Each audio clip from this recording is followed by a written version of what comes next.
football lovers. Welcome to my film news. On my channel, I'll keep you daily updated about Kaizer Chiefs.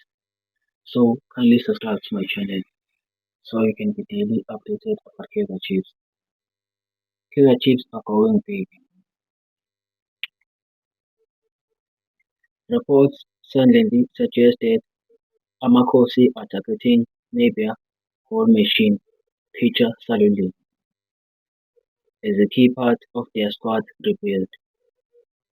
After an incredible run at Mamelodi Sundowns, where he scored over 100 goals and won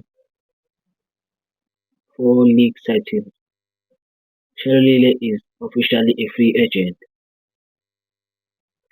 Could we see him in the gold and black of Chiefs next season? Kaizer Chiefs fans are hoping he brings goals, experience, and the leadership to natural. Sundowns fans are still in shock after his unexpected exit, especially with the Iceland dominating in the local international football. Chiefs are clearly serious about challenging for trophies again, and a striker like Shalulile could be a missing piece. If you want to know about more Kaizer Chiefs updates, kindly subscribe to my channel so I can keep you daily updated about Kaizer Chiefs.